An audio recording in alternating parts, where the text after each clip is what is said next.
Ruth Justice Ginsburg changed the face of gender politics in the US. She very carefully and steadily shifted all the laws that were discriminating against both men and women, and became an architect of the US Constitution.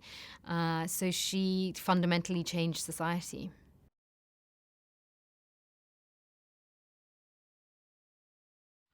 I think it's how do people come together, and I think it's both men and women coming together to affect change. And I think it does start with a level of community, as we've seen with the Time's Up movement. I think there has been a greater spotlight on particularly the film and television industry, and saying actually this industry wasn't terribly healthy. There was a lot going on. There was a lot of abuse within it. How do we come together to shift that and make it better? I think it does start with discussion, but as you say, discussion only gets you to a certain point, and it's how do we then introduce change to make those discussions more substantial.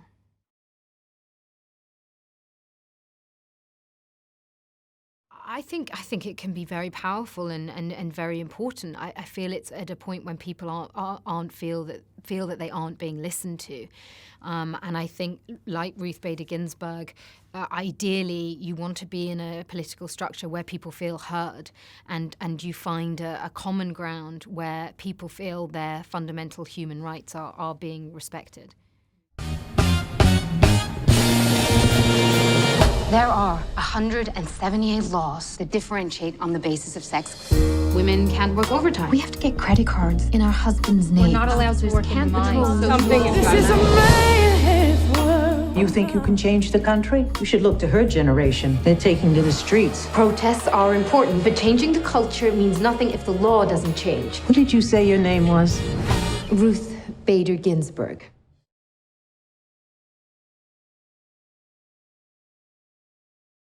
Oh, she just doesn't give up. There's a lot of conspiracy theories that she's actually dead. And I was reading about this the other day, and I just thought, how does she do that? How do you keep going in the face of such negativity? And she just never lets it diminish her. I think it only adds fuel to her fire, and it makes her stronger and fight with more conviction.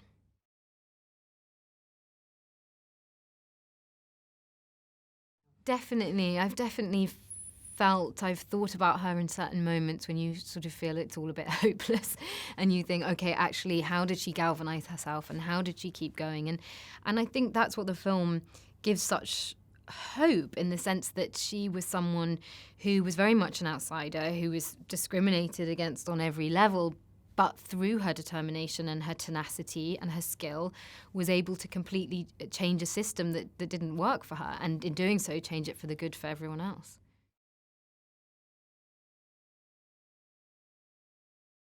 I feel we're in a shifting time in terms of the entertainment industry.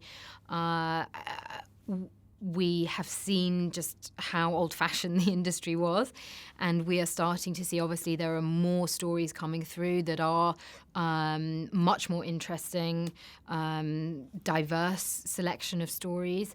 I think we need to see greater change in terms of the crews, who the composition of those crews, making sure that we have 50-50. I think there is much more that can be done, but I do feel as though that change is starting to happen. But it's as you say, it's not just about discussion, it's about making sure that there is lasting change.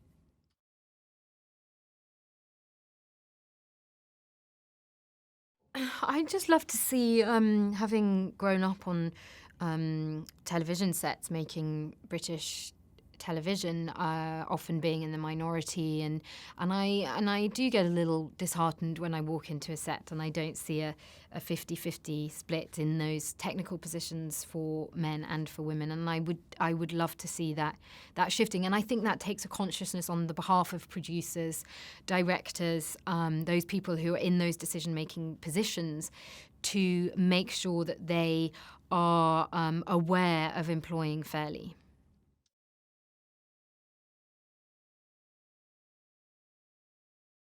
I think that's what's so vital about the story, is that it's about how men and women come together to affect change, and that ultimately, like Ruth and Marty, we are much, much stronger when we work together. And throughout her career, she was continually arguing against gender stereotypes that were harmful for both men and women.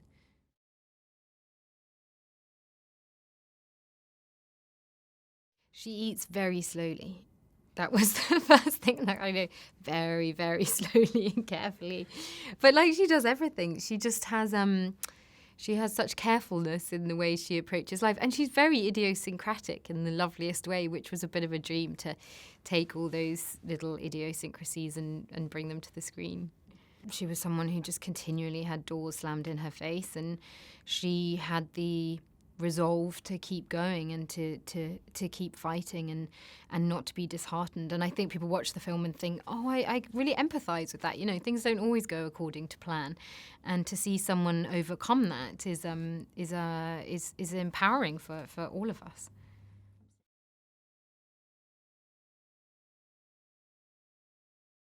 I think it's feeling that you can. It's so hard. It's such a cliche, isn't it, to say, oh, to be yourself. But I think to be in a society where we do get to be ourselves and not to be judged or put in a box, or I think continually it's about questioning stereotypes and preconceptions, and there seems to be, we're in a little bit of an era of so much divide between ourselves, and I think that comes from there not being probably enough listening, and that was something that Ruth Bader Ginsburg has continually fought for. On the Supreme Court, she was always very much in the middle. She was a moderate between the Republicans and the Democratic view, and I think that's usually the best course of action, is how do we bring society together to find the middle way.